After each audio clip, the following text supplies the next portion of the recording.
La première étape, d'abord, c'est l'étape de mise en route. C'est une étape fondamentale parce qu'elle va nécessiter d'abord beaucoup de temps pour que les enfants soient parfaitement au clair avec ce qu'on leur a demandé.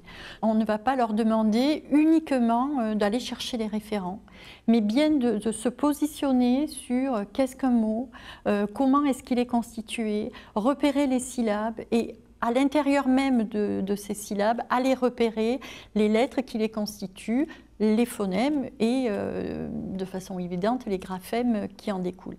Donc on voit sur cette mise en route aussi un enseignant qui prend beaucoup de temps pour expliquer ce lexique, c'est-à-dire les mots sont écrits, mais les mots sont répétés et les mots sont connus, c'est-à-dire la définition même du mot est quelque chose d'important dans la démarche, ne serait-ce que pour permettre à l'enfant de mémoriser ces mots quand il va être tout seul face à une tâche. Tous les enfants ont le même mot dès le départ, mais le maître connaissant bien sa classe et ses élèves, a déjà anticipé la possibilité pour certains d'aller sur des compétences plus importantes. Alors, par exemple, pour le mot menu, il y a des enfants qui auront à écrire en français le menu de Léo.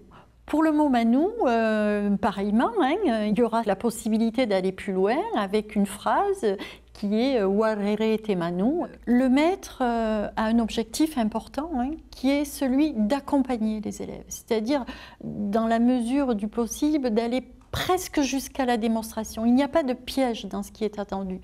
L'important, c'est que l'enfant découvre ce principe alphabétique dans les deux langues et surtout, il prenne un certain plaisir, le plaisir d'écrire. Comme un enfant n'apprend pas à parler tout seul, on part du principe qu'on n'apprend pas à écrire tout seul. C'est bien avec l'étayage, la bienveillance et l'accompagnement du maître que le maximum d'enfants va pouvoir réussir à accéder à ces compétences. On analyse ces mots, on voit, que ce soit en français comme en tahitien, que ces mots sont constitués de syllabes. Ces syllabes sont repérées et puis elles sont repérées avec l'oreille, mais elles sont aussi repérées sur les référents de la classe, le ma d'un prénom Manukea. Donc ce travail de repérage de la syllabe à partir des référents est vraiment une première étape, c'est-à-dire c'est comme si on avait à construire un mur, c'est une espèce de brique qui est absolument fondamentale. Dès que les briques sont repérées, donc ces syllabes sont repérées, on va voir de quoi elles sont constituées, ces briques. Et elles sont constituées de briques un petit peu plus petites que sont les lettres. On voit dans l'exemple que les enfants sont très vite opérationnels sur le nom de la lettre. Voilà, je repère la lettre M, elle se situe là dans l'alphabet, je repère la lettre E, donc la syllabe me est constituée de deux lettres, dit une petite fille.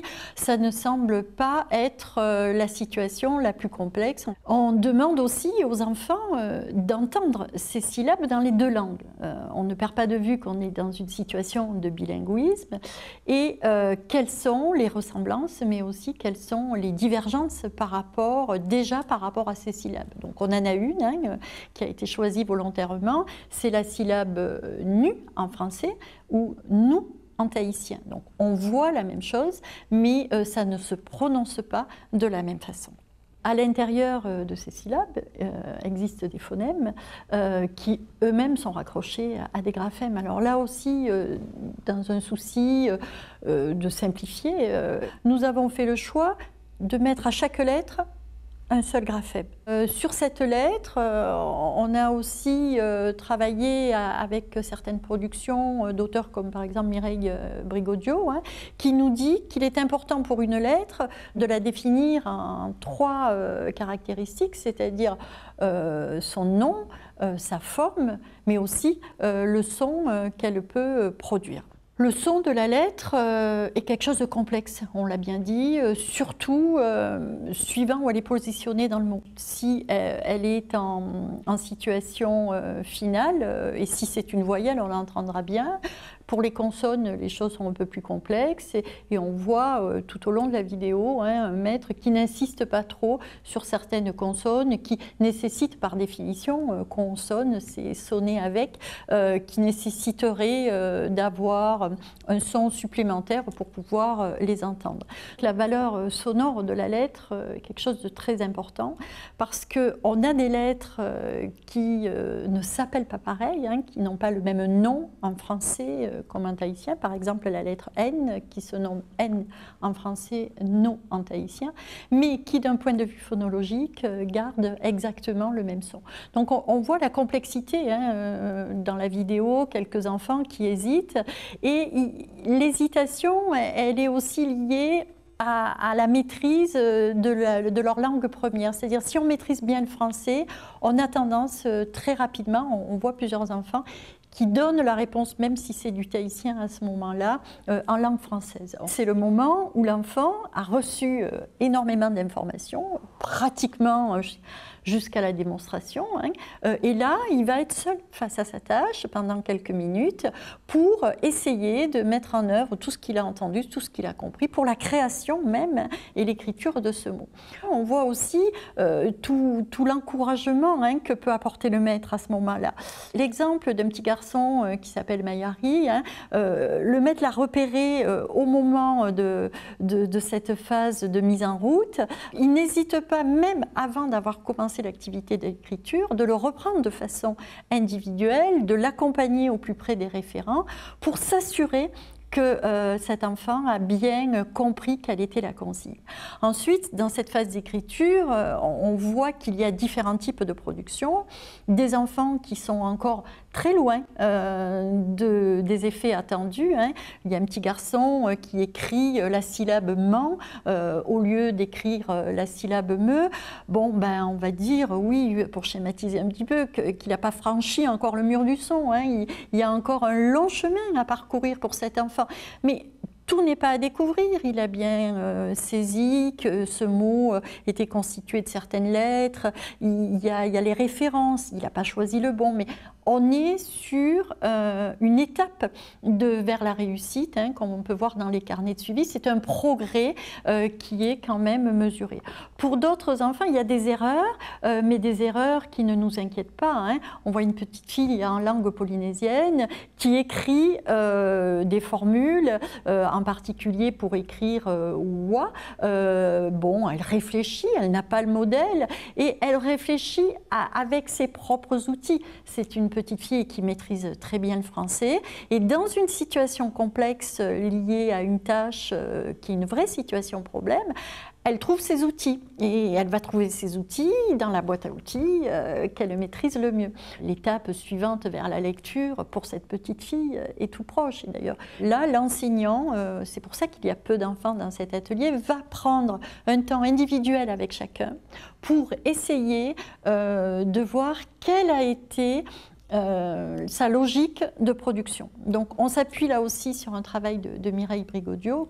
Ces 3 étapes de valorisation, d'interprétation et d'écart à poser avec la production qui sont le cœur de cette phase de retour afin de permettre à chaque enfant de prendre confiance en lui et d'aller et de tendre vers ses objectifs attendus de fin de cycle. C'est une activité essentielle à l'école maternelle. La copie permet de capter l'attention, d'avoir beaucoup de rigueur et surtout de pouvoir mémoriser finalement des écrits qui sont les écrits normés dont on a besoin. C'est aussi un moment, on le voit sur la vidéo, où une des petites filles est capable, elle, à partir de cette copie, non plus de faire de l'encodage, mais de faire du décodage. Dernière étape, très spécifique, alors là du coup au bilinguisme. Donc volontairement, les enfants se déplacent dans un lieu de la classe qui est spécifique pour ce travail-là et cette analyse. Donc c'est l'espace où il y a un tableau qui a été construit par et avec les enfants. On voit que la présentation de ces deux mots, hein, menu et manou, le travail de comparaison ici, en dehors du mot, ça pourrait être aussi un travail sur la syllabe, l'accent est mis parce qu'il faut bien commencer par un bout et on sait que pour travailler ce principe alphabétique, on a besoin de la connaissance des lettres. Comment comparer deux lettres? Toujours hein, avec la même idée de repérer dans cette lettre qu'elle a un nom, une forme et un son. Donc à partir de ça, on est en train de demander aux enfants de comparer ces deux langues, c'est-à-dire d'avoir un peu un effet miroir entre la langue 1 et la langue 2. C'est un travail qui sera repris plusieurs fois hein, avec les enfants, en tout cas toutes les fois que les enfants en auront besoin. Et cet espace référent en lien avec le bilinguisme est absolument fondamental.